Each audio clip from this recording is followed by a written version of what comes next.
I grew up on a beef farm in Missouri, and like everybody else that raises livestock, we raise a lot of our own feed to stay in business. And we raise corn and soybeans and hay, and we grind this stuff up into a flour, and we'd add vitamins and minerals and trace minerals. You make pellets, and you feed those calves for about 6 to 9 months, and then you ship them off to be butchered or maybe to other feeders. And you always save back the very best ones for yourself, and you knock them in the head and eat them. It's a real simple cycle on the farm. And the thing that fascinated me as a teenager was that we went to a great deal of trouble for those calves, and yet as a family we ate out of the very same fields. We'd keep back 5 rows of corn for ourselves. We had a garden at the end of the field where we grew our peas and beans and squash and tomatoes. And we wanted to live to be 100 with no aches and pains, and we didn't give ourselves the very same vitamins and minerals and trace minerals that we gave the calves. And I always used to ask my dad, I'd say, "Hey, Pops, how come we go to all that trouble for those calves and not for ourselves?" And he'd say, "Shut up, boy. You're getting farm fresh food, fresh air, lots of free exercise. Don't ask complicated questions." And I was glad to get rid of the farm exercise and go to ag school at the University of Missouri. And there my major was in animal husbandry and nutrition. My minor was in field crops and soils. And I began to learn technical things about soil chemistry and how it related to tons and bushels per acre and ag economics. But I didn't get an answer to my basic question until I became a freshman veterinary student at the University of Missouri. And there I learned that the reason why we put all these vitamins and minerals and trace minerals into animal feeds, bottom line, is because we don't have insurance for them. We don't have Blue Cross, Blue Shield, major medical hospitalization, Medicare, Medicaid. And if we were to use a human healthcare type of system for animals, it'd be sticker shock for you. Your hamburger would cost you $275 a pound, boneless, skinless chicken breast would be $450 a pound, dozen eggs would be $50 just to pay for the health care. So we learned that we could keep the price of animal products such as meat and dairy and poultry and eggs down to where the average American could afford them simply by significantly reducing or totally eliminating health care costs. And we do that in animals by preventing and curing diseases with nutrition. Well, after graduating vet school, I went to Africa for a couple of years and got to work with Marlin Perkins from the old Mutual of Omaha Wild Kingdom days, and that was kind of a kick. Got to play Frank Buck, use a tranquilizer gun, tromp all over Central and South Africa for a couple of years. And then Marlin sent me a telegram and invited me back to the States. He'd gotten a $7.5 million grant from the National Institutes of Health, and this was more than 30 years ago, and this was to study pollution and ecology and the environment. And my job as the wildlife veterinarian on the project was to do autopsies of animals that died of natural causes in the big zoos around the United States. And I was supposed to identify or find a species of animals that was ultra-sensitive to pollution. And we're going to use that animal much like the old coal miners used to use canaries. You know how that goes. They take the canary down in the mine, and if methane gas or carbon monoxide were to leak in the mine, the canaries were more sensitive than the men and would drop off the perch and die, and long before the men were in danger of suffocating or blowing up. Well, to make a long story short, after some 12 plus years of working on this project, I had done some 17,500 autopsies in over 454 species of animals, plus 3,000 human beings for a comparison. And what I learned was that every animal and human being who dies of natural causes dies of a nutritional deficiency disease. And I got kind of excited about nutrition again, and I wrote 75 scientific papers on the subject, wrote chapters for 8 multi-author textbooks, actually contributed a textbook myself, 1,000 pages, 2,000 illustrations. And through the news releases that were in the big universities I worked with, I was on 2020. It was in 1,700 newspapers around the world through the UPI and AP Newswire services. And with all this public exposure and with all this scientific exposure, I couldn't get people who are in a position of authority, either in medical research or in politics, to get too concerned or interested in preventing and curing diseases in human beings with nutrition, just like we did in animals. Well, I got frustrated enough, I went back to school in Portland, Oregon, became a physician, and I practiced there for 12 years as a general family practitioner. And I sewed up chainsaw wounds, delivered babies, used everything that I'd learned in veterinary nutrition on my human patients, and it was no surprise to me that it worked just as well in people as it did in animals. Well, to get started, I always like to talk about longevity, and the human being has the genetic potential to live healthily, to be 120. I'm going to prove that to you in just a minute. Unfortunately, Americans do a lousy job when it comes to longevity. Our average lifespan in the United States is 75.5, about half what we're genetically capable of. In 1990, when the World Health Organization examined the top 32 industrialized nations on Earth, the United States came out 17th. There's actually 16 other countries whose peoples live longer than we do. We rank 19th in healthfulness. That meant that there were 18 other countries whose peoples live longer than we do before they develop heart disease and cancer and diabetes and arthritis and osteoporosis. We ranked 23rd when it came to live births and first-year survivabilities of babies, and we ranked dead last, 32 out of 32, when it came to preventing birth defects. Now, what all this means is we have the highest priced healthcare system in the world, but not the best. It also means that we have the most envied healthcare system in the world, but not the best. We have the most technologically advanced healthcare system in the world, but not the best. Well, I had a good friend by the name of Christopher Bird for many, many years, over 20 years, and Chris was a best-selling author on books on organically grown food. He was an expert in this subject, and I was always trying to give him vitamins and minerals, and he refused to take them, and he'd tell me, Doc, I bring my own cooler, I don't eat any hotel food, I bring my own organically grown food, and so I don't need to take vitamins and minerals. Well, I was changing planes, again, in Atlanta, had an hour to kill, picked up the local newspaper, and guess whose obituary I found in the newspaper? Chris Bird. Of course, again, he was a best-selling author of books, The Secret Life of Plants, The Secrets of the Soil, and he died at age 68 from a ruptured aneurysm, a type of stroke, 7.5 years before the average American dies. And he led a pristine life, lived up in the mountains, had an organically grown garden, collected herbs, like Yule gibbons, and ate wild hickory nuts and all those kind of things. And because of his belief, he died of a copper deficiency. And I'll show you in a minute that copper deficiency causes ruptured aneurysms. And it's just a tragic thing that people have so much to give and die at less than half their genetic potential for longevity. A lot of people say to me, Doc, I don't need to take vitamins and minerals and trace minerals because I use herbs. Now, herbs are not nutrition. You have to understand that herbs are not nutrition. They are great plant medicines. They're safer. They're more economical, and in most cases are more effective than prescription medications that doctors will give you, but they're plant medicines. If you have diarrhea, they can tighten you up. If you have constipation, they can loosen you up. If you have hypertension or high blood pressure, they can bring it down. If you have a fever, they can bring it down. But don't expect to get enough calcium or selenium or boron or copper or vitamin A from herbs. Well, I've been doing biomedical research and clinical research in animals and human beings, and I can tell you no matter how you look at health and longevity, whether it be in animals or human beings, there's only really two concepts you have to deal with. Concept number one I refer to as avoid stepping on the landmines. This is where you don't want to throw away your healthy physical body wastefully. You don't want to smoke. Don't abuse alcohol. Don't do drugs. Don't jog down the highway at 2 o'clock in the morning wearing an all-black ninja suit. You're going to get hit by a truck mirror, right? Whenever a doctor says, here's our options, never say, Doc, whatever you say, you're the doctor. When a doctor says, here's our options, what you want to do is say, look, I want copies of all these records and tests, I want copies of the x-rays, and go visit 3 other doctors and 3 other hospitals. You want to talk to 12 of their living patients that had gone through this procedure. Talk to them, see if you really want to do this. I mean, you do this for your driveway and your roof and your fence and your yard and all that kind of stuff. Why not for your own physical body? That's concept number one. Now that you've avoided the landmines, you're in a good position to do all the positive things that you need to do to go on to live to be over 100. Basically, what you want to do is take all the essential nutrients. 60, that's 60 minerals, 16 vitamins, 12 essential amino acids, and 3 essential fatty acids. And they're called essential nutrients for 2 reasons. Number 1, your body cannot manufacture them. You must consume these every day, either as food or as supplements. Number 2, if any one of these essential nutrients is missing for a couple of months, couple of years, you get on the average 10 deficiency diseases. You have everything to gain, nothing to lose by supplementing properly. Well, the medical profession, of course, has this malignant dumb belief that you can get everything you need from your 4 food groups. My favorite article of all time in the press was April 6, 1992, Time magazine, cover article, The Real Power of Vitamins. New research shows it may help fight cancer, heart disease, and the ravages of aging. 6 positive pages. If you haven't read it, I'd urge you to go to a public library, school library, dig it out and read it. There was only one negative sentence, and as you might guess, it was offered by a medical doctor who was actually contacted by the writer of the article, said, what do you think about vitamins and minerals and trace minerals as supplements for human nutrition? Here's what he said, quote, popping vitamins doesn't do you any good, sniffs Dr. Victor Herbert, a professor of medicine at New York City's Mount Sinai Medical School. We get all the vitamins we need in our diets, and taking supplements just gives you expensive urine, unquote. Now, Missouri translation of that is you're just peeing away your money. You might as well wad up your dollars, throw them in a toilet, and flush them away. You can get everything you need from your 4 food groups, is what he's trying to say. Well, I'd rather pee out 50 cents or $1 a day worth of excess vitamins and minerals. That's cheap insurance.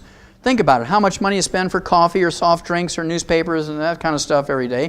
50 cents to $1 a day to maintain and repair your body. And it's kind of fascinating that most people don't do it. Just remember, when you pay that doctor out of your own pocket or indirectly through insurance or indirectly through taxes and Medicare, Medicaid, not a single penny of that goes to better understand, manage, treat, prevent, or cure catastrophic diseases in kids, breast cancer in women, prostate cancer in men. Now, a lot of people ask me, why did you call your original tape Dead Doctors Don't Lie? Well, that's because I believe for a long time, because I'd done medical research for over 20 years in large medical research institutes, medical schools, the various laboratories, and I always had a belief in the medical system, but I was very disappointed when I learned that doctors don't know the most about health and longevity. Doctors don't know the most about disease. They do know about procedures, how to fix your bones when you break them and that sort of thing, how to do a CAT scan. And so I began to look in the medical journals, and sure enough, the first article ever published on health and longevity of American doctors was published in JAMA in June 15, 1895, a little over 100 years ago. They said at that time doctors lived to be 54.6. I redid the study 97 years later using the same obituary techniques that they did in JAMA. This was January 20th, 1993, in that particular issue of JAMA, and it turned out the doctors lived to be 57.6. I rounded up to 58 to give them the benefit of the doubt, and doctors just went berserk when I said that. I mean, this was the most outrageous thing that they ever heard. My principle is, my premise is, that doctors don't live as long as the average couch potato in America. And I purposely put that figure out there at 58 to try and challenge people. Well, doctors immediately looked at all the insurance actuarial charts. They got 250,000 dead doctors. They said, your group's too small. So they looked at 250,000 dead doctors and they say, doctors don't live to be 58, they die at 62. They still don't live to be 75.5 like the average couch potato. We actually reran this again using the entire obituary history for 1996. And for the entire 1996, of all the doctors dying in 1996, with all the medical treatments and drugs and procedures and everything and transplants, doctors in that study lived to be 70. Still 5.5 years short of the average couch potato in America. So they still have never proven that doctors live as long as everybody else, and that's why dead doctors don't lie. Now, if you do everything right, how old can you live to be? Is it worth all the effort? I believe it is. Here's one. Christian Mortensen from San Rafael, California in August of 1995. Turned 113. August of 1996, he turned 114. He's still going strong. Certainly can live to be 115. Smokes a couple of cigars a day like George Burns, who also lived to be over 100. Certainly was, I guess the only exercise George Burns ever did was put the cigars in his mouth. This gal here, Dora Ramathebe from South Africa in July of 1995, turned 114. And when she was asked by the media, Dora, what do you attribute your health and longevity to? She did not say that we owe it all to our annual physical, our HMO. She said, I ate locust every day. Little grasshoppers. She's not a vegetarian. She eats little animals. Pumpkin seeds, tortoise meat, wild herbs, dried fruit, and starts each day with a cup of coffee. This gal here, Margaret Skeets from Radford, Virginia, in 1994, was the oldest documented living American when she died at age 115. Fell over and fractured her hip. 3 weeks later, she was dead from complications of osteoporosis, a simple calcium deficiency, and we'll talk more about this in a minute. Unfortunately, this is not unusual. 75% of all Americans over the age of 65 who fracture a hip or major leg bone don't live 90 days. They die of pneumonia, pulmonary embolism, stroke, and other complications of that fracture.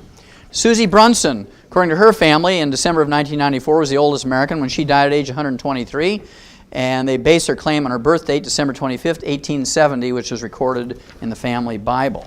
And this fellow here, Francisco Barrasanueva Chaparina, October 1995. He was from a little town outside of Bogota, Colombia, turned 125. When he was asked by the media, Francisco, what do you attribute your health and longevity to? He said, well, I drink a gallon of goat's milk every day. Also, it's kind of fascinating in his birthday announcement. This is not an obituary, this is a birthday announcement. Said that over 40 years ago, his physicians told him he only had a couple of months to live, so he had his sons build him a coffin.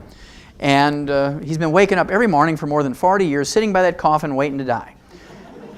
Good nighttime comes, he goes to bed, wakes up the next morning, sits by the coffin, waits to die. Now, he's still going strong, and all the doctors who told him that more than 40 years ago are long since dead. Now, this fellow here, Hamoudi El Abdullah from Syria, died at age 133, and he was still fathering children after the age of 100. He remarried for the 4th time when he was age 80. Fathered 4 boys, 5 girls, 9 children after the age of 80 with the same wife. And you add up the pregnancies and the breastfeeding, the time in between pregnancies, he was still fathering children after the age of 100. Now this very next one is my very, very favorite. This gal, Mazumi Dusti from Iran, according to the Rocky Mountain News Wire Services out of Denver and the Iranian News Agency, this was January of 1995. She died at age 161. Now, you have to give a certain amount of credibility to this obituary report that she died at age 161 because she was survived by 6 living children ranging in age from 120 to 128. They hadn't even left home to go to college yet. Now, her oldest son, Gholam, said his mother had never visited a doctor nor taken any chemical medications during her life, did take a few herbs. So, if you kind of think about it, every one of these people who lived to be over 100, 120, 130, 160.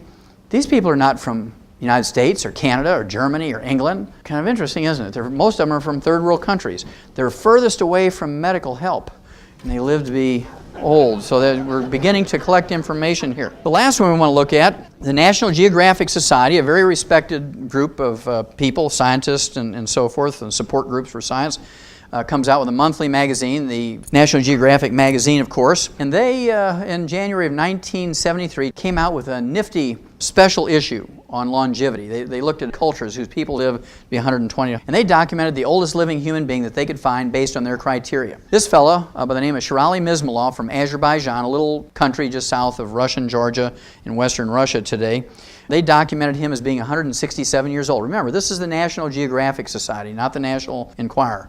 167 years of age, and they had a half-page picture of him actually harvesting tea leaves in a tea plantation, still working 8 hours a day, 6 days a week when he's 167. 5 months later, May of 1973, Sherali Mizmulov turns 168, goes out and hoes the garden for reporters to show how vigorous he is.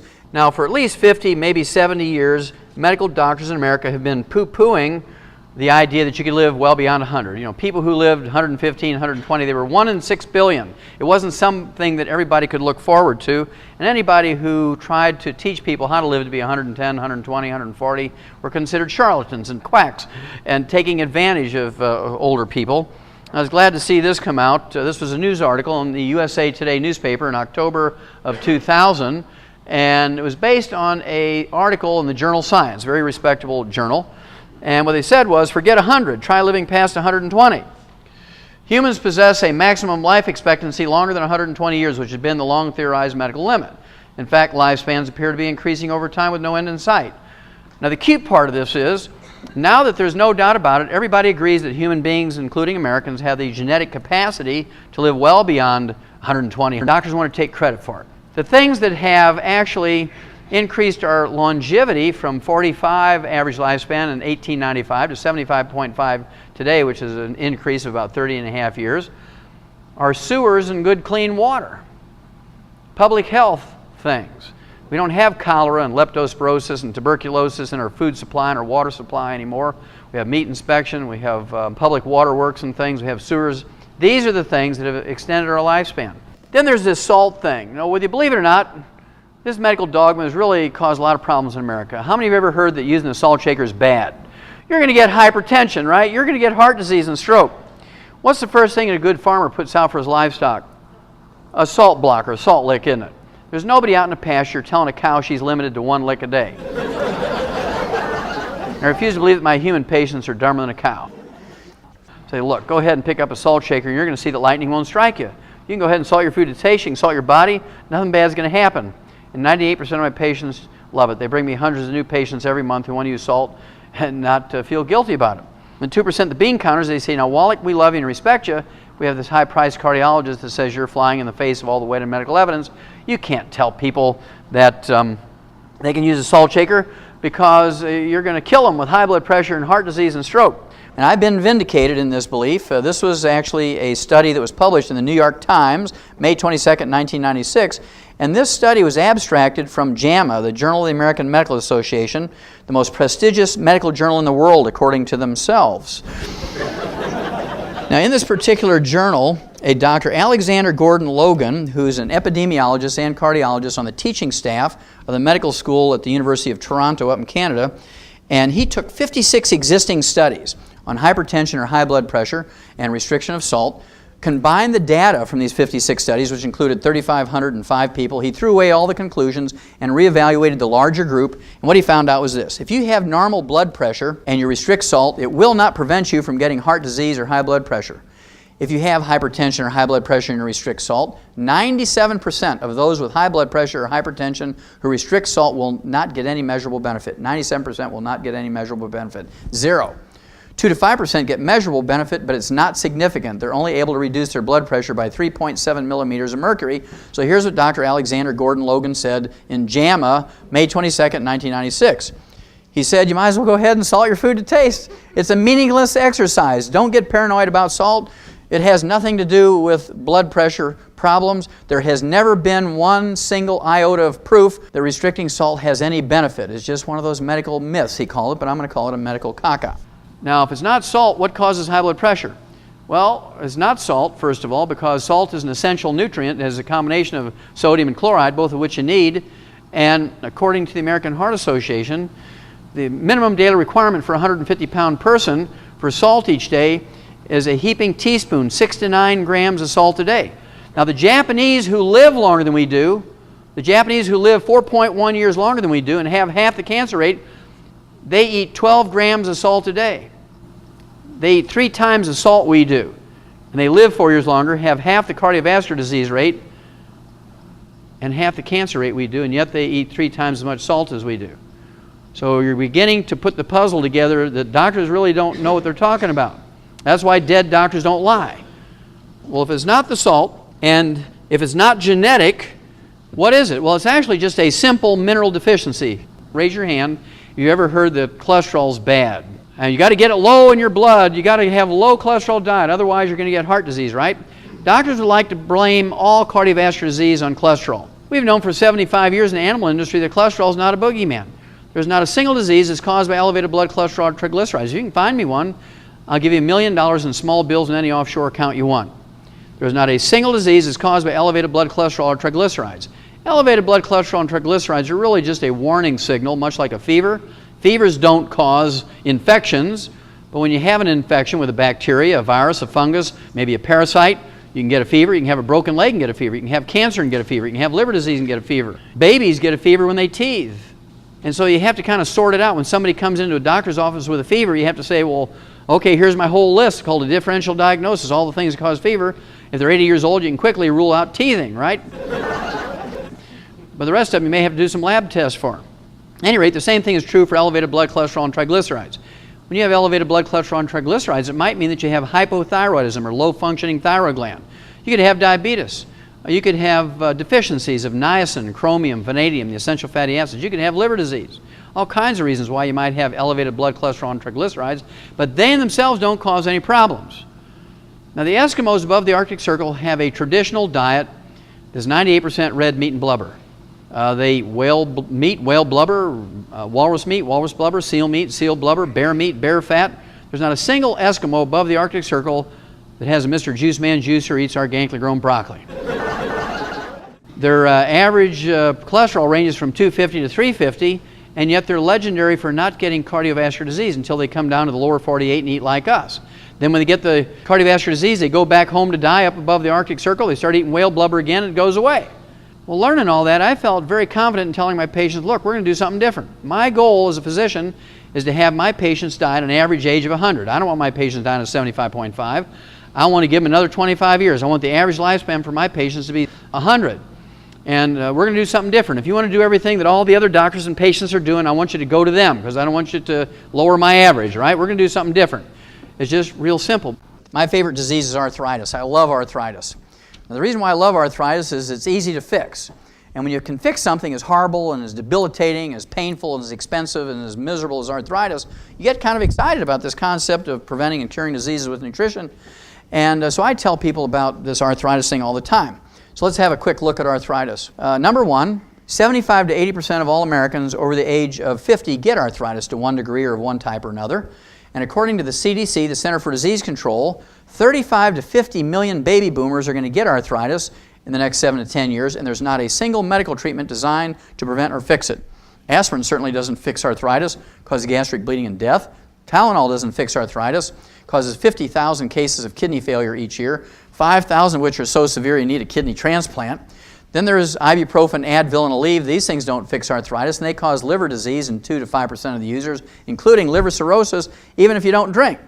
And then there's methotrexate and gold shots. These things don't fix arthritis. They subdue your bone marrow so you can't make normal platelets and white blood cells. And then you have the granddaddies of all the medical treatments for arthritis, prednisone and cortisone. They don't fix arthritis. They subdue your immune system, which leaves you open to diseases far, far more horrible than arthritis. And prednisone and cortisone accelerate the loss of minerals from your bones, something you don't want when you have osteoporosis and arthritis. Now, when these prescription medications and over-the-counter medications don't work anymore to relieve pain and inflammation, the only thing left for you medically is joint replacement surgery. And I never like to send my patients in for the joint replacement surgery because they never work out well. In fact, many times you're worse off after the surgery than you were before the surgery. The advantage my patients have always had is that I'm a veterinarian as well as a physician. And so I always used to tell my patients, look, we have all these nutritional formulas designed to prevent and cure diseases in animals, including arthritis. And so I tried adapting nutritional arthritis formulas designed to prevent and cure arthritis in pigeons and turkeys, dogs, cats, sheep, pigs, horses, cows, lions, tigers, and bears to human use. And it was no surprise to me. It works just as well in humans as it does in animals because it was designed to prevent and cure arthritis in pigs.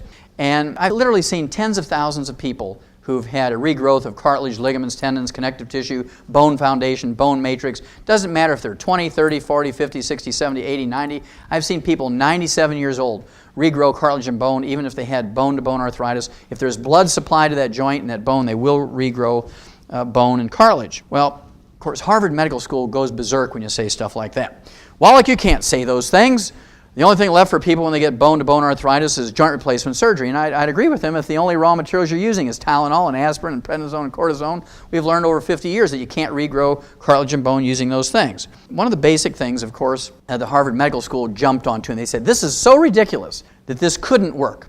And so they took 29 patients, arthritis patients, who had failed to respond in any way to heroic medical treatment for arthritis over 15 to 20 years. They took them off all their medication, wasn't working for them anyway, lined them up for joint replacement surgery, and they said, look, for 90 days before we do the surgery, they gave them a heaping tablespoonful of ground up chicken cartilage in their orange juice every morning for 90 days. They were sort of chuckling in their beer saying nothing's going to happen. Well, here's what happened. In 10 days, these 29 people had complete relief of pain and inflammation, something they hadn't had in 15 to 20 years. In 30 days, they could now open up a new pickle jar that had never been opened without pain to the fingers, wrists, elbows, and shoulders. In 90 days, 28 of the 29 were clinically cured. Now, this is from Harvard Medical School and the Boston VA. That meant that they had complete return to the range of motion. All the pain and inflammation was gone in their fingers and toes and hips and knees and their neck. And certainly, many of them still had knots on their fingers because it was only 90 days. And you'd think they'd call me up, these professors, of medicine from Harvard Medical School and from the Boston VA, and say, look, Wallach, we have to apologize to you. We've been bad-mouthing you for 20 years, and why don't you come up to Boston? Let's talk about the whole thing. Here's what they said. Quote, after 3 months, it was clear that the drug was beneficial, unquote. Chicken cartilage had become a drug in 90 days. Now, why would that happen? Well, because you can't patent chicken cartilage. And they convinced at the U.S. Patent Office that they were using a drug to do this study, and they actually got a use patent on chicken cartilage. And you too, for $3,500 a month, can get Harvard Medical School's chicken cartilage in a capsule for arthritis. Of course, cartilage has chondroitin sulfate in it, glucosamine sulfate, collagen. These are all the basic raw materials to rebuild cartilage and bone. Raise your hand if you know what the red warning light is for on the dashboard of a car truck. Back before we had dials showing temperatures and things, they used to use the red warning light, right? It was called the idiot light. And when that red warning light came on, it meant that your engine was heating up. You didn't have enough coolant or oil, or maybe you broke a fan belt or split a radiator hose. And a reasonable person would pull the vehicle, car, or truck over the side of the road and deal with the problem so you didn't burn the engine up. Even a Mercedes would burn up if you didn't have enough coolant and oil and a fan belt and a radiator hose. Then, of course, the village idiot, that's why they call it the village idiot light or the idiot light, they'd be driving along, they'd see that red warning light come on. They say, I don't have time to deal with this. So they whip out their pliers, they cut the wire of the red warning light, they keep on driving. Now, even a Mercedes will burn up if it doesn't have oil, coolant, a fan belt, and a radiator hose, right? And so you really have to be the village idiot to do that. Nobody in their right mind would do that to their vehicle. How many of you know what pain is for? Raise your hand if you know what pain is for. That's pretty good. Most of you know that. Pain is the red warning light for your body. When you get pain in your foot, your ankle, your leg, your knee, your hip, your back, your shoulders, elbows, wrists, and fingers, your body's saying, don't use those joints, don't use those bones, don't use those muscles until you fix them. It's absolutely criminal for a doctor to write you a prescription for a pain reliever, an anti-inflammatory or muscle relaxant, or any of those combinations without rebuilding the bones and the joints and the cartilage at the same time. If they just give you a pain reliever, just give you an anti-inflammatory and or a muscle relaxant without rebuilding the joints and the bones at the same time, all they're doing is cutting the wire of the red warning light. You're going to wear those bones and joints and cartilage out faster and faster and faster. It's actually a negative to be taking painkillers and anti-inflammatories without rebuilding the joints and the bones at the same time. The reason why I say no carbonated drinks, and I've been doing that since 1964, is because carbonated drinks actually will neutralize your stomach acid, and you cannot efficiently absorb minerals, digest protein, or absorb vitamin B12 without stomach acid. You have to have stomach acid, like battery acid. Doctors have the criminal belief that you don't need stomach acid, and they give you all these drugs to get rid of your stomach acid, antacids, and they give you drugs to stop producing stomach acid, right? They don't want you to have stomach acid. Absolutely criminal. You can't digest food and absorb food without stomach acid. I know most of you knew that carbonated drinks neutralize stomach acid. If you remember back 25, 50, 75 years ago, when somebody would ask their doctor, say, look, I overate a Thanksgiving dinner, and I have heartburn and indigestion. What do I do? And that was before they had Zantac. They say, well, take some 7-Up, drink some ginger ale, drink some club soda, take some sparkling water, because the carbonation will neutralize your stomach acid and give you some relief, and it would. Now, if you do that 3 times a year, drink a carbonated drink 3 times a year for Thanksgiving and Christmas and Easter because you overeat during those holidays, that's okay. You're going to survive. But when you're drinking 2, 3, 4, 5, 6, 8, 10 carbonated drinks a day, you're not going to survive. Because over the long haul, you will not be able to absorb the nutrients. You're going to get some horrible combination of terrible diseases. This came out in June of 2000, and this is a Harvard study on 460 junior high school girls in 9th and 10th grade.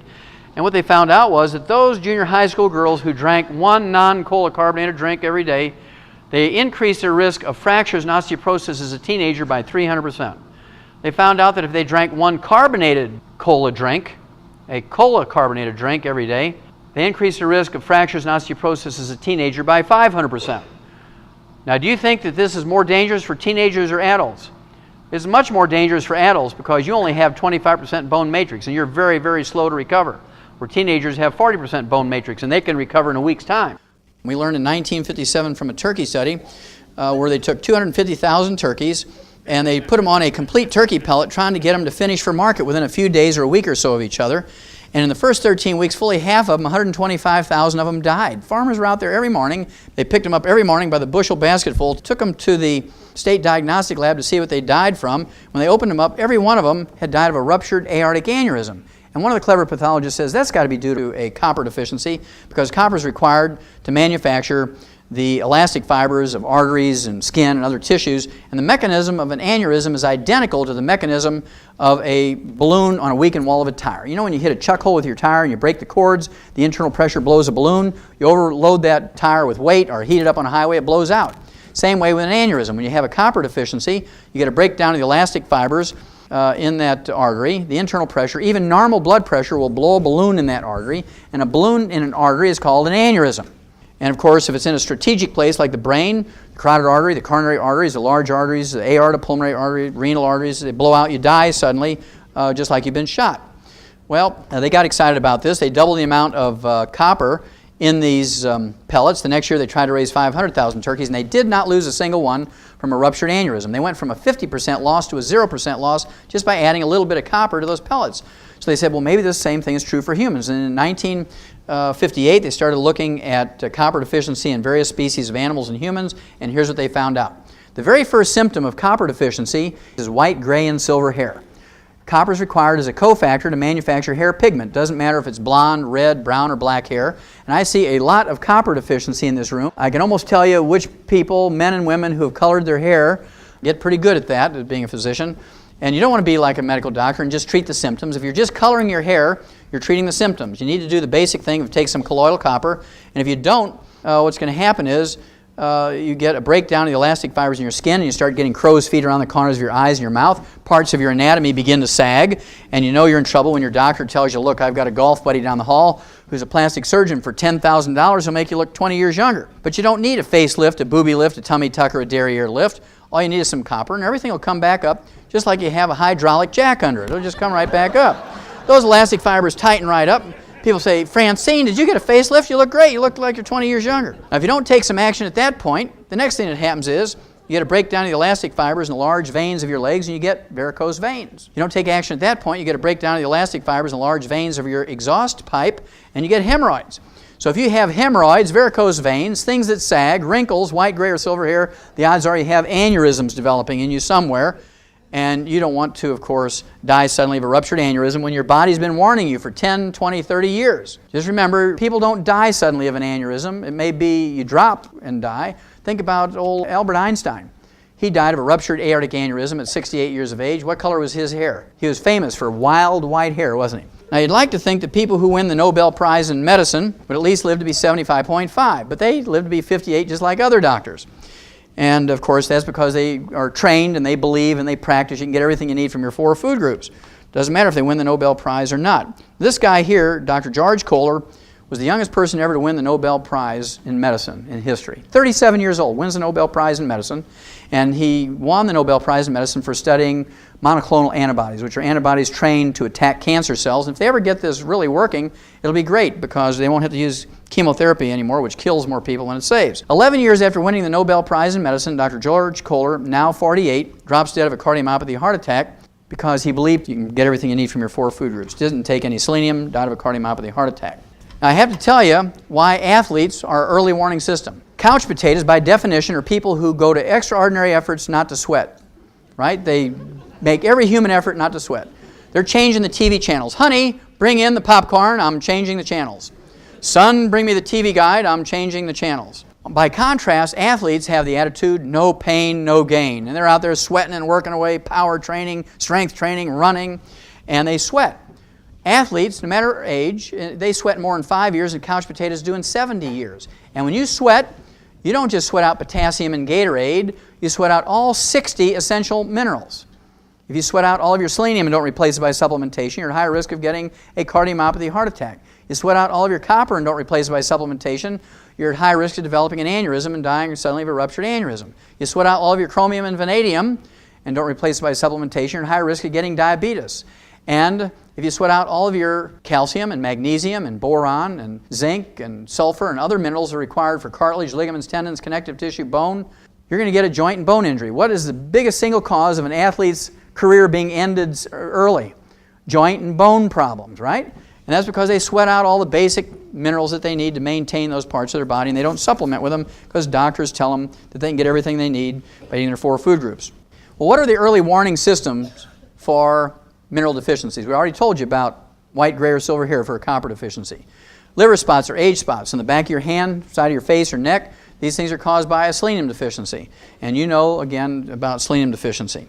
Then, of course, you have toe cramps, leg cramps. You can have hypertension. These things are all caused by a deficiency of calcium. And if you're an athlete at age 25 or 15 and you get a leg cramp, that's a calcium deficiency, your body's telling you, if you don't stop drinking those Pepsis and start supplementing with some calcium, by the time you're 40, 50, 60 years old, you're going to have arthritis and osteoporosis. But most people say, well, I got to get this high-priced trainer. I need somebody who can give me massage therapy because I have a cramp. And they don't go and take their supplements. 85% of the total mineral in your body is calcium. There's 147 different diseases you can get from a calcium deficiency. We're just going to quickly go over the top 10 when it comes to number of people affected and the amount of money involved. Let's look at osteoporosis, the number 10 killer of adults in the United States. Remember, 75% of those over age 65 who fracture a hip or a major leg bone don't live 90 days. Also, it's the most horrible disease when it comes to human misery and dollars expended. Osteoporosis, think of the special vans and the lift gates and the ramps and the elevators, the special plumbing in homes and public buildings, special parking places, wheelchairs and walkers and canes. Think of the beds and the chairs that are little electric motors that lift you up when you can't stand up by yourself. Physical therapists, joint replacement surgeries, pharmaceuticals, doctor's visits. We're talking billions and billions of dollars for nothing more than a calcium deficiency disease. Now, as horrible as a disease as osteoporosis is in human beings, we don't have osteoporosis in animals because we don't have Blue Cross Blue Shield, major medical hospitalization, Medicare and Medicaid to pay for nonsensical surgical treatments for a mineral deficiency. We've learned that by putting animals who are weaned off their mother's milk on calcium, as soon as they're weaned, they won't get arthritis and osteoporosis. It's amazing how that works. Receding gums. Dentists and dental hygienists will tell you to floss and brush after every meal. If you believe that works, I have some oceanfront property in Montana to sell you. If you have receding gums, periodontitis, gingivitis, pyorrhea, loose teeth, bridges and plates, you actually have osteoporosis of the facial bones and the jaw bones. We don't get receding gums in animals, even though they don't floss or brush. That's because we've taken care of the osteoporosis problem in animals. Arthritis. 85% of all arthritis is called wear and tear arthritis. Osteoarthritis, degenerative arthritis, ankylosing spondylitis. These things are nothing more than osteoporosis of the joint ends of the bones. Hypertension, high blood pressure, as you've learned, has nothing to do with salt or salt restriction. 85% of hypertension not related to kidney disease, which is most of them, not related to kidney disease, is in fact a calcium deficiency. Insomnia is not a deficiency of sleeping pills, Halcion or barbiturates, it's a deficiency of calcium. Kidney stones, bone spurs, heel spurs, and calcium deposits. Again, the medical profession has a malignant dumb belief that these things are due to too much calcium in your diet, tell you to give up calcium. when in fact you only get kidney stones, bone spurs, heel spurs, and calcium deposits when you have raging osteoporosis. You actually need more calcium, more magnesium, not less.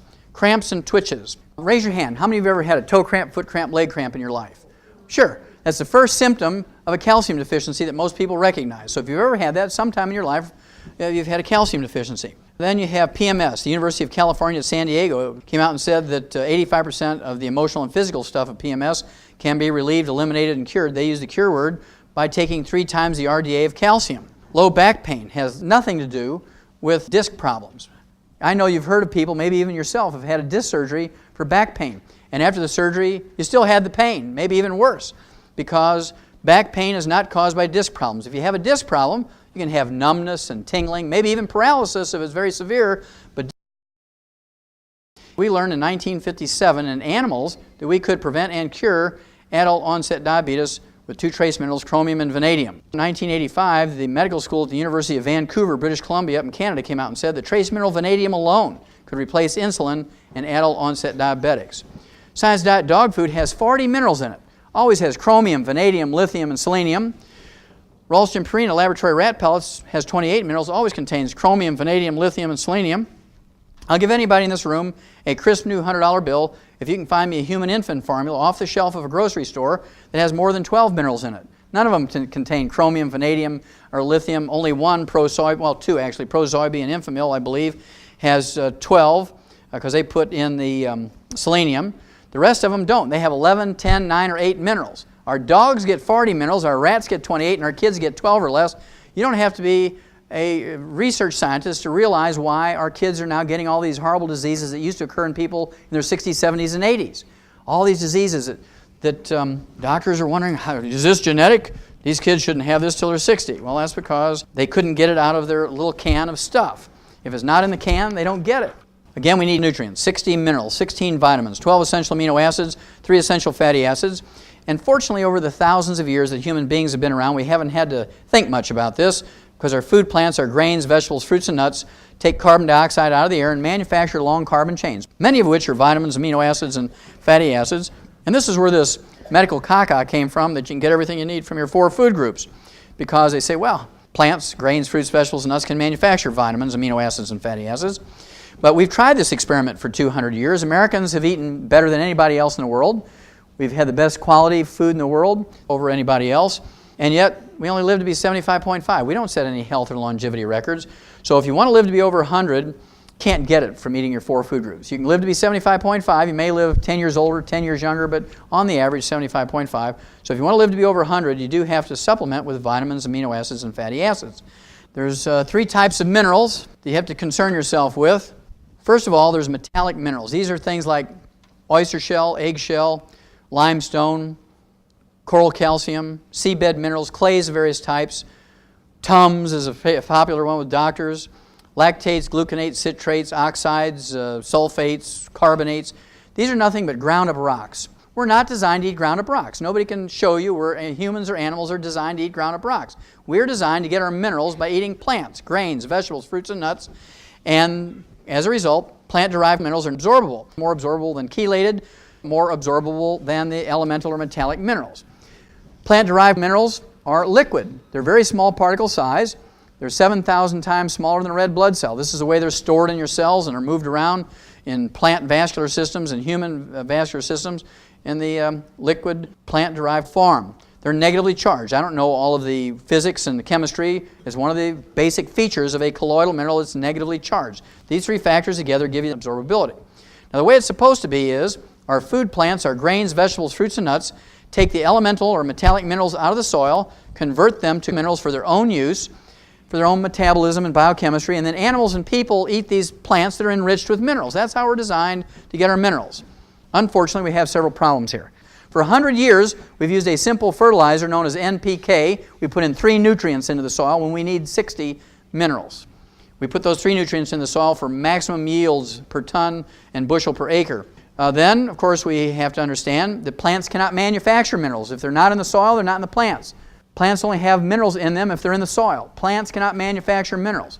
Over 90 years at least, we've been deficient in our soils in America, and as a result, our food is deficient, and as a result, the crops, the grains, fruits, vegetables, and nuts that are grown there are minerally deficient, and as a result, the animals and people who eat these minerally deficient crops get mineral deficiency diseases, and the only way to prevent and cure them is with mineral supplements.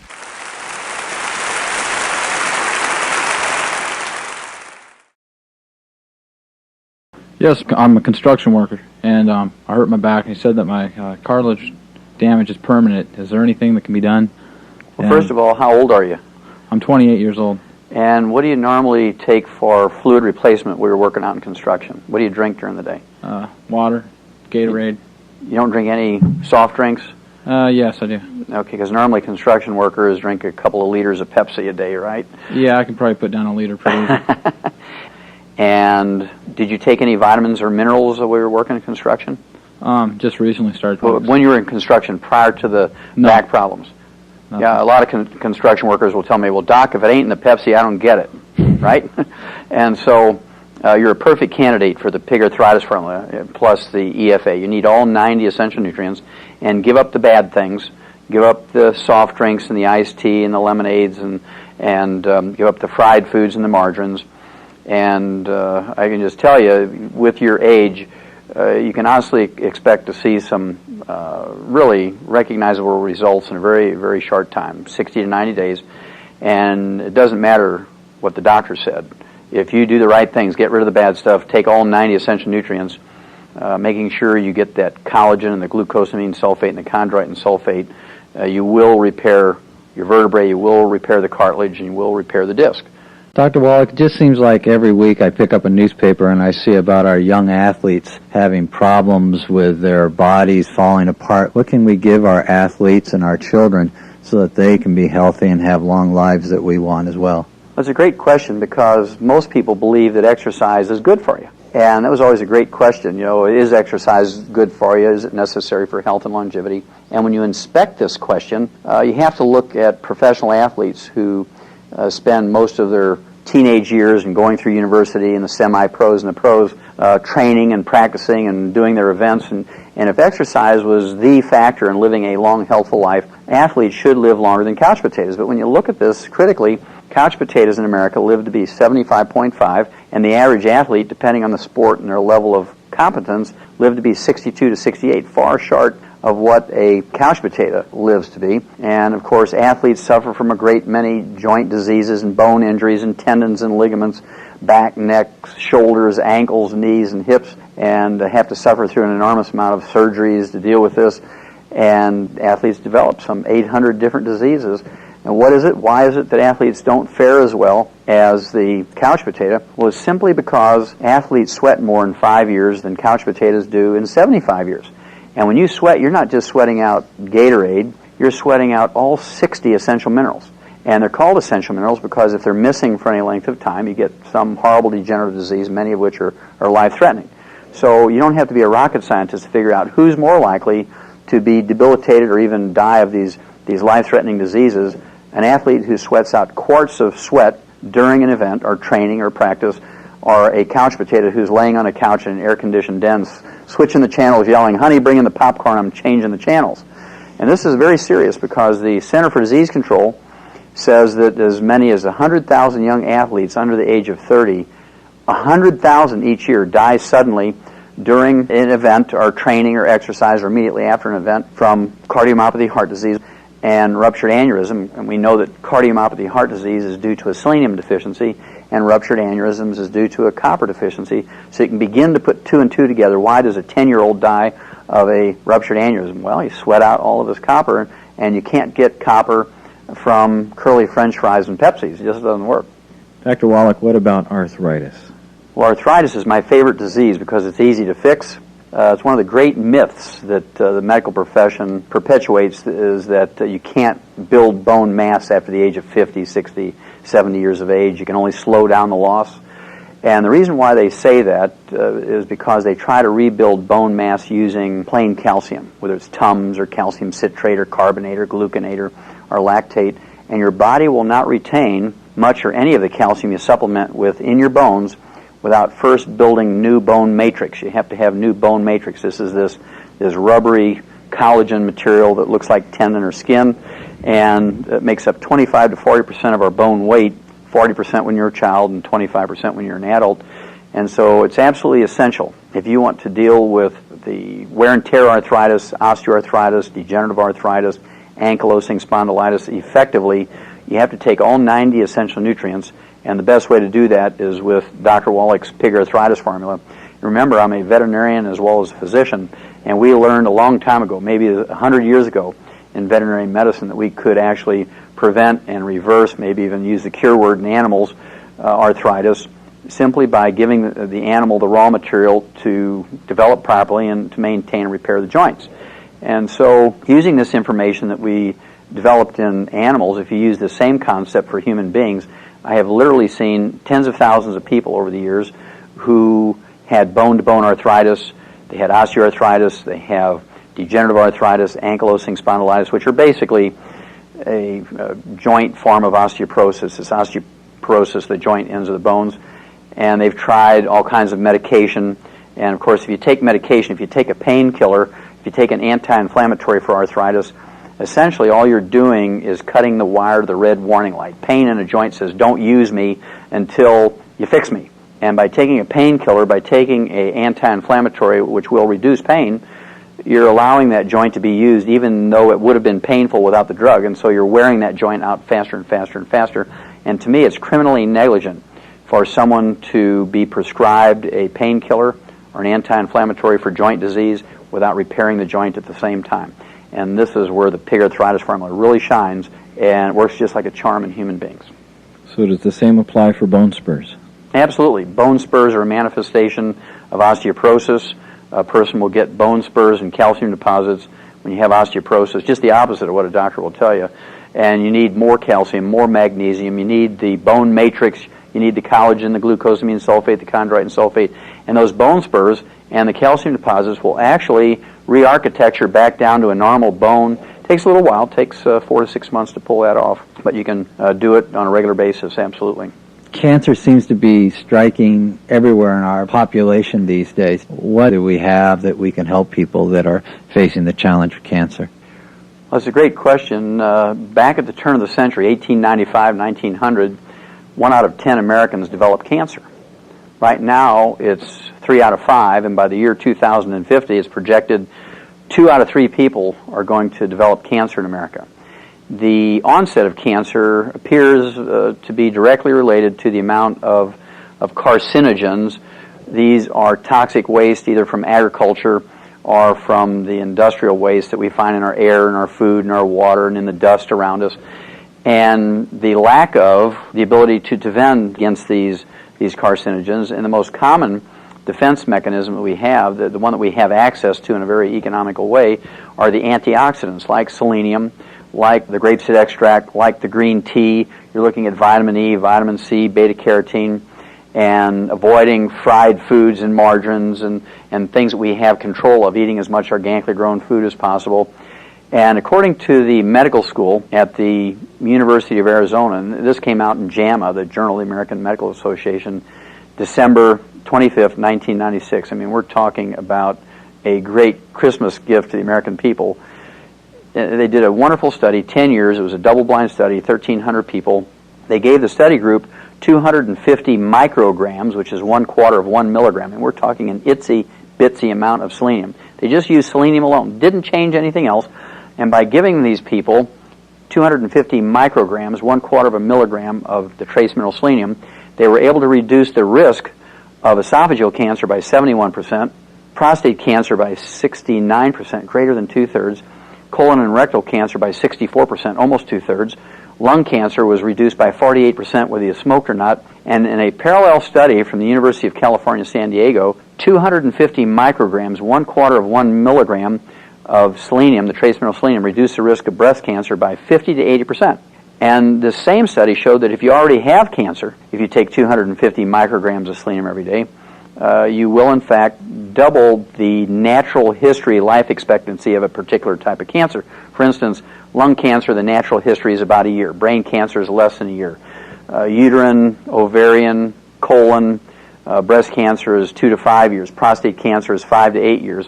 Well, just by taking 250 micrograms of the trace mineral selenium every day, 1/4 of 1 milligram, according to the University of of Arizona's medical school, you can double that life expectancy just by doing that one thing. And so if you take the other antioxidants and give up margarines and fried foods and sugar and caffeine and avoid as many of the agricultural waste and the toxic waste from the industry that you can, you will be able to avoid an enormous amount of cancer. And if you already have cancer, doing other things such as taking the antioxidants and getting on macrobiotic diets and so forth, you can add many healthful years to your life. You can certainly have a better quality of life. And many people will extend their lives in a great way, 10, 20, 30, 40 years. And obviously there's no way you can look in somebody's eyes and say, you're the one that's going to live 50 years. And so people just have to do all the right things, and they're going to get the best that can be gotten from nutrition and the supplements. Dr. Wallach, I've been a diabetic for about 30 years. What kind of minerals should I take to help me? Okay, well, first of all, are you an adult onset type 2 diabetic or are you juvenile onset type 1 diabetic? Juvenile onset type 1. You are insulin dependent because the definition of a juvenile onset type 1 diabetic is that you do not make any insulin, and so you will never be able to wean off of insulin. You will always have to take some insulin. But there are two trace minerals, chromium and vanadium, that will make the insulin that you supplement yourself with very efficient. And most people who are juvenile onset type 1 diabetics are able to reduce the amount of insulin they require to stabilize their blood sugar by supplementing with the chromium and vanadium. Normally, a person learns how to adjust their insulin by taking their blood sugar once or twice or 3 times a day. And so you're taught how to adjust your insulin intake. And just by following what you've been taught, as you supplement with this plant-derived colloidal and the chelated chromium and vanadium, you will be able to get down to a new dosage of your insulin. And the value of taking the whole pig arthritis formula is that there's nothing worse than paying attention to your blood sugar levels and your insulin intake and then dying of a ruptured aneurysm because you didn't supplement with copper, or developing cancer because you didn't supplement with selenium. So it's very important, even though you're a diabetic and that is your primary immediate concern, still over the long haul, being a health conscious person just out of necessity, you're going to have to supplement with all 90 essential nutrients. And the odds are, even though you're a juvenile onset type 1 diabetic, you have every honest expectation of living to be 100 symptom free if you do everything right. Yes, my question's on Alzheimer's. Why is it more prevalent today than it was 15, 20 years ago?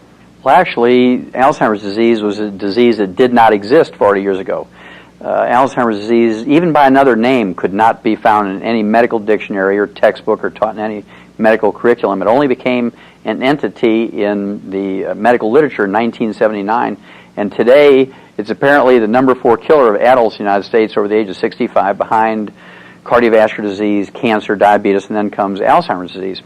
And it appears to me with no doubt that it's due to what I call a physician-caused disease, because doctors have encouraged people, in fact demanded that people give up saturated fat and cholesterol and move towards a cholesterol-restricted or even a cholesterol-free diet to get their blood cholesterol down below 200, and they have created no less than 25 of these cholesterol deficiency diseases, and to me Alzheimer's disease is one of the big ones.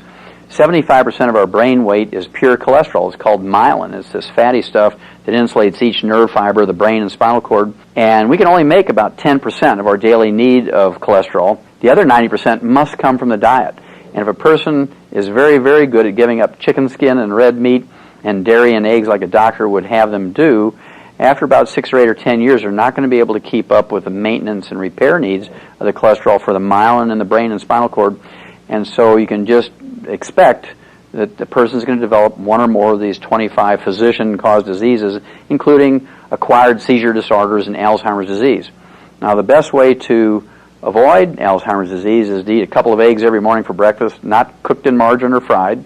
You want to consume as much as 72 ounces of red meat every month. And I know that sounds like a lot, but it's just a quarter pounder a day. And you want to supplement with all 90 essential nutrients. And when you get to the vitamin E level, you want to have at least 2,000 international units of vitamin E, and you want 500 micrograms of selenium. And if you do that, even if you already have Alzheimer's disease, you can expect to have a significant amount of return of memory. A great study done by the University of California, San Diego, and the Salk Institute that says by taking 2,000 international units of vitamin E alone, even if you have advanced Alzheimer's disease, you can get a significant amount of memory return. I've remodeled homes for families. You notice these little children bouncing off of walls, and what they get for breakfast and a snack after breakfast, and then lunch again, normally has sugar in it. Is there any correlation here with ADD? Absolutely. Back at the turn of the century, 1895 to 1900, Americans were eating a half a pound of sugar per person per year. Today it's 150 pounds of sugar per person per year, and somebody out there is eating 300 pounds because I don't eat any. And I can tell you that there's a direct correlation between the increase in ADD, ADHD, depression, manic depression, bipolar disease, and the increased consumption of sugar. And if you look at it, there's 5 million American children, school-age children, who are on Ritalin and Prozac and imipramine and other antidepressants in school. 5 million drugged American kids in preschool and elementary school, simply because these kids are sensitive to sugar, like many people are sensitive to alcohol. There's good alcoholics who just kind of go to sleep when they have a couple of drinks. There's the people who get boisterous and sing loud Irish songs when they take a couple of drinks. And there's some people who get violent and very angry and become dangerous to themselves and other people. Child abuse, spouse abuse, they abuse their neighbors. Road rage is another way of looking at this. Life-threatening situations. People actually will gain criminal behavior sometimes because alcohol acts like a drug in them. Same way with sugar. Some people, when they take in sugar, they have low blood sugar and they just get drowsy and fall asleep. Some people, when they take in sugar, they get hyperactive and boisterous and actually ADD, ADHD. And then there's some people, when they take in sugar, again, will have road rage. They're very, very aggressive and reactive and can be dangerous to themselves and their families and other people in the community. And to me, it's criminal for Coca-Cola machines and candy machines in school and then wonder why kids beat up on each other or shoot each other.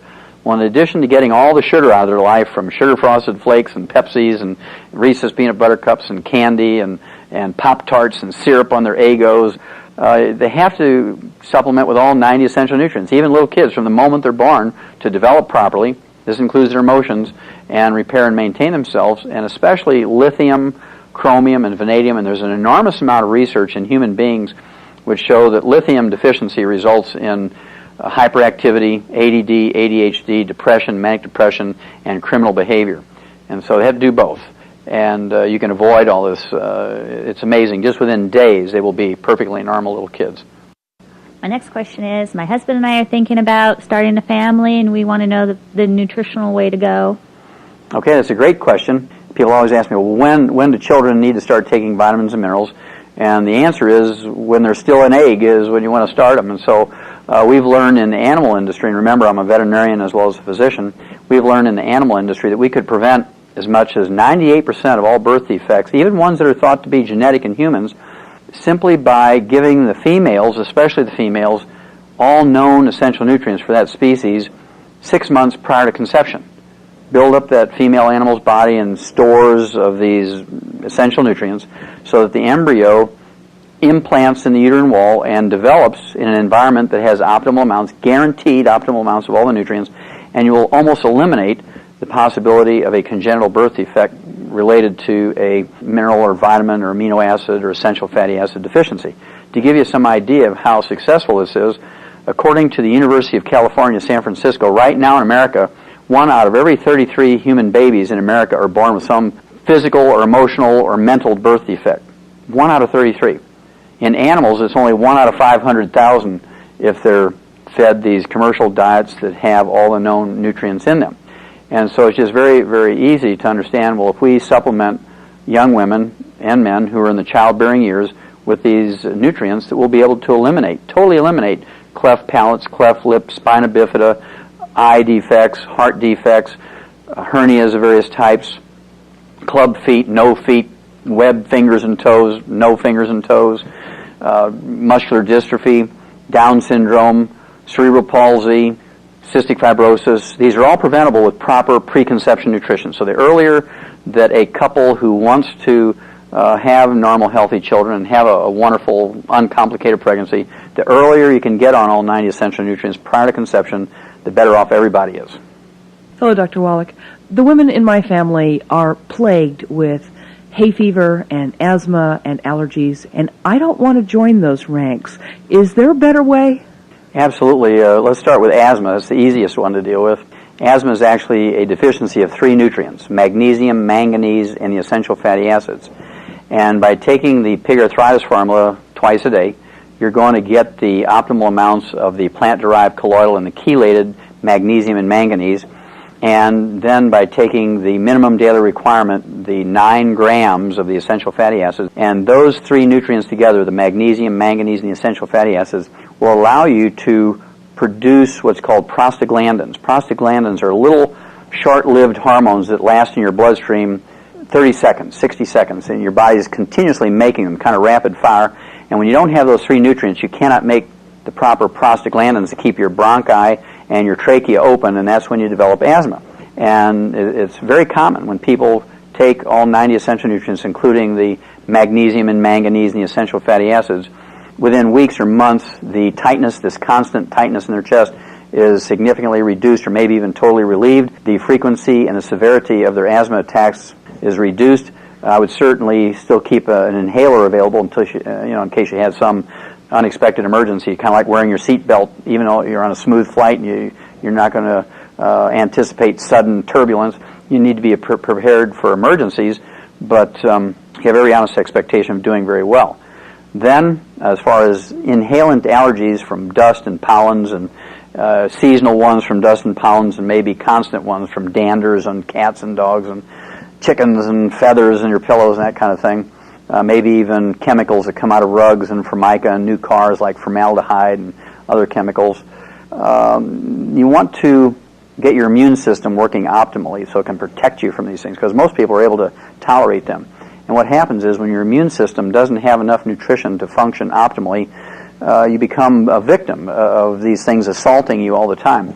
And so what you want to do is, number one, take all 90 essential nutrients. So your immune system, which includes your liver and your spleen, your tonsils and your appendix, your thymus, your white blood cells, which include the neutrophils and the lymphocytes and the killer T cells and so forth.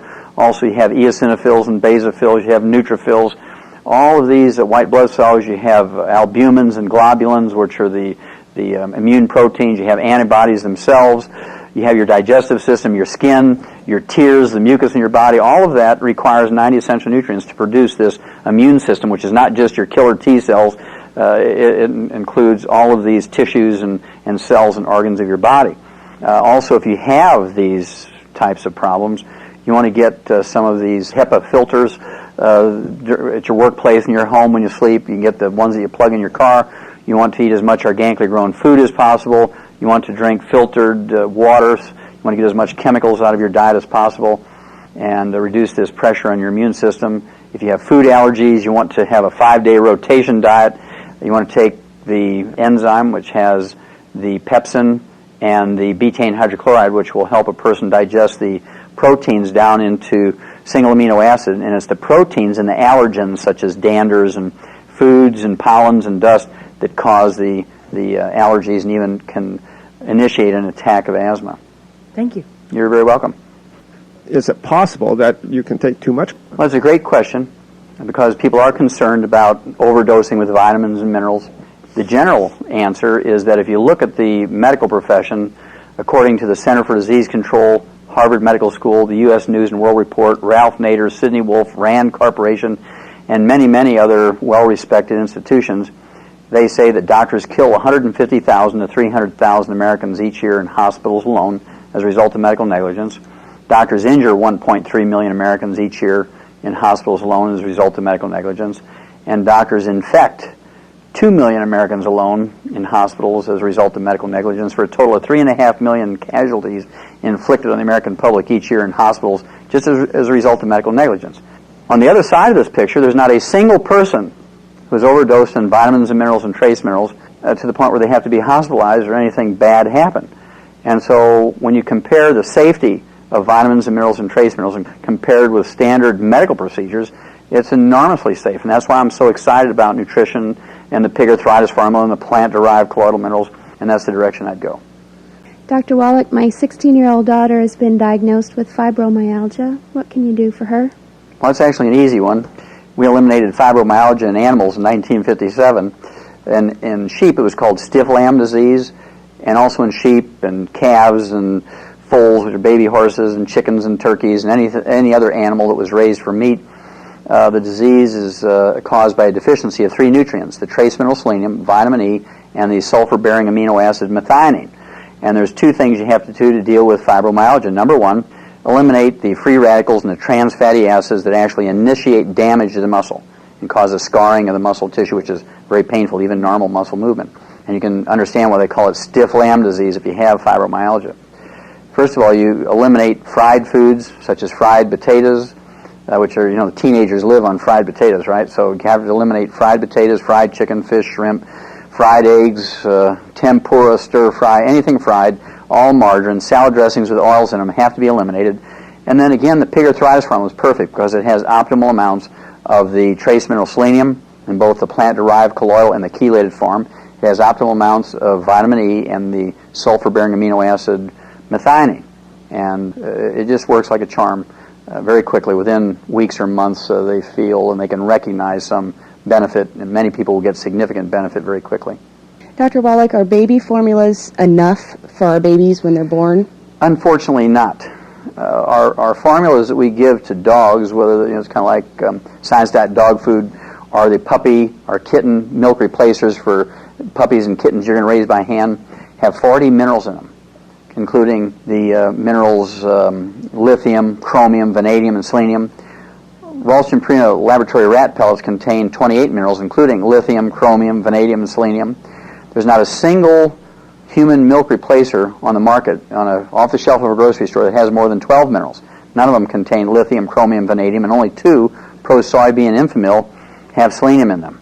And it's tragic that we give our dogs 40 minerals and our rats 28 and our kids 12 or less. You can begin to see why we spent $1.2 trillion for health care last year. You begin to see why we only live to be 75.5, half of our genetic potential for longevity of 120 to 140, why we only rank 17th in longevity and 19th in healthfulness, simply because we don't get the basic raw materials to develop properly and maintain and repair ourselves from the very beginning. I'll give you a tragic example. Sudden infant death syndrome is something that everybody is familiar with. We eliminated sudden infant death syndrome in animals back in the 1950s because farmers can't afford to lose 2 or 3 or 5 or 10% of the baby animals they're raising to sudden infant death syndrome, and we learned that it was due to a deficiency of the trace mineral selenium, causing sudden death in the most robust, the healthiest of the baby animals in the group or the herd or the flock. And we eliminate it simply by giving the pregnant mothers selenium, and as soon as the baby is born or hatched, they get selenium. And if you look at the human infant milk replacers on the market, only 2 of all of them put selenium in the formula. And so if I was going to raise a child today on these infant milk replacers, these infant milk formulas in a can or a bottle or a box, I would pick the 2, Pro-Soybean and Infamil, that have selenium in them. And to stack things in favor of the child, I would still give them, from the moment they're born, a teaspoon for 20 pounds of body weight of the pig arthritis formula twice a day. Obviously, you may not want to use the orange juice in a newborn baby because it can develop allergies to it, but I would still give them the plant-derived colloidal and the chelated minerals and vitamins and amino acids.